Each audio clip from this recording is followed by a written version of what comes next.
But I also wanted to comment about other guests before me. Hmm.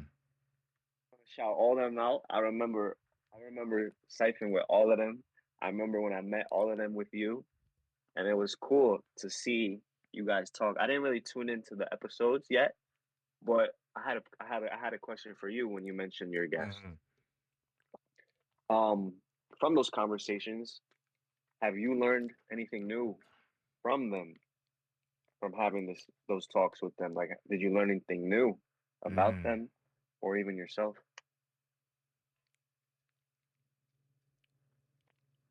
Yeah. Um, I never articulated into words. Now that you got my brain churning, that's a good question. I say yes because there's always something to learn. Mm, But one, there was one episode where I did with a very close friend of mine. We go way back. yeah. And after the episode, things got, once the camera cut, we stopped recording. We said, all right, that's the end of the episode. Once the camera cut, things got very real and not in a Mm, positive way. And mm, if he's watching, he's gonna know who this is. I mean, luckily, I didn't have too many guests, so it might be able to narrow it down, but or he might be able to narrow it down. But I learned just how much of an effect time has on relationships if you don't keep up with them, mm, and that's why you were one of the people I hit up first. Well, yeah, one of the earlier. I don't want to say first because I already filmed 4 episodes, but um, it's I wanted to catch you as early as possible. It it taught me that there was a massive miscommunication between what we think, and it's crazy because I don't want to make it sound like the after the episode was done, like things went bad, but we're good now. And what it showed me was, I mean, like to answer your question, yes, there was a lot, and this was one of them. It was the fact that mm, you have to stay, you have to try your best to stay in touch with the people that mean a lot to you,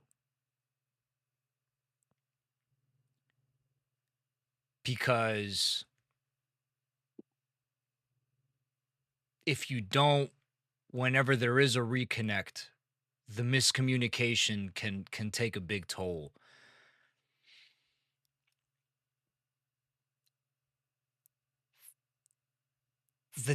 That's why, like, it's a lot. It's a lot. It mm. one of the it's bro, like my brain is racing with thoughts. Thank you for asking. First of all, that thank you for Of asking, course. because it's honestly it's crucial. It's got to be talked about. Kind of reiterating what I said a while ago, earlier in the episode. I don't want to give.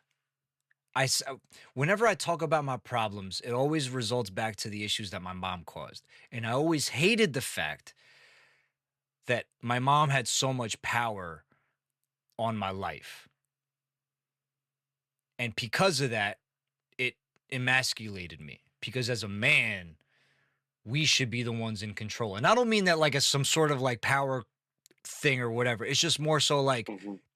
can I as a man put order into my own world?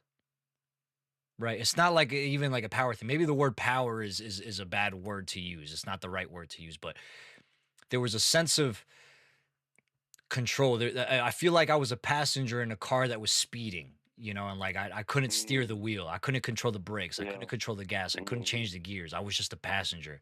And all I could do wow. was either put my seatbelt on or not. I could take my seatbelt on or off. Like that's all I could do. And if I jump out of the car, I know I'm gonna die. And if I stay in the car, at least I might have the airbag to save me. And like that was what my life Mm, felt like. And damn. in that dynamic between one of my close friends and I I had realized just how little control I had. And it wasn't that like I did it deliberately. I always tried to be the one to have some sort of control of my life, but it really opened me up to just how deep the cut was. And it opened up to the imperfections that I brought to the table. Because we all bring imperfections to the table. We all bring Agreed. imperfections. That's For sure. again, this is why my brain is racing with thoughts because part of what like a being God is perfect, right? So that means that he can be omniscient, omnipotent, and omnipresent. In other words, being anywhere at once, all knowing, and can be anywhere in time, right? He's Mhm. perfect. He's perfect. And the trait that he gave to us, the gift that he gave to us was limitation. Mm. That's the gift because God is doesn't have limitation. He's perfect. So he gave it to us. And part of having limitation and part of the life that we live is how do we combat our limitations? In other words, how do we combat our imperfections? And when I was speaking to my friend, once the camera cut, once I hit stop record, and the imperfections of our dynamic exploded between each other. Not you and me. I'm just talking about between me and one of my Yeah. guests because that was your question. Hmm. Hmm. Um, man, it brought so much light to so many things, and I was like, "Fuck! I can't blame Mm. him. I can't blame myself. I can't blame my mom." And then I realized blame isn't the issue. There's no time for blaming. There's only time for Mm. fixing. There's Yeah. only time for fixing, bro. And I was so fixated on like, who do I blame? Where do I point the causality to all of this? And I realized that like what I learned from speaking to my guests was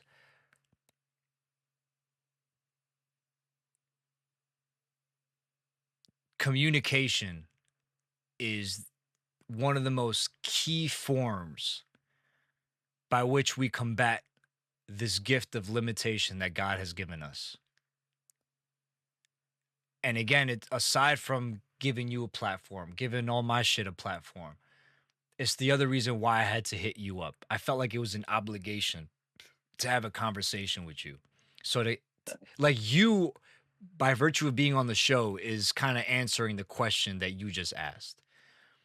Is I had to I have to recommunicate with the world that I've always wanted.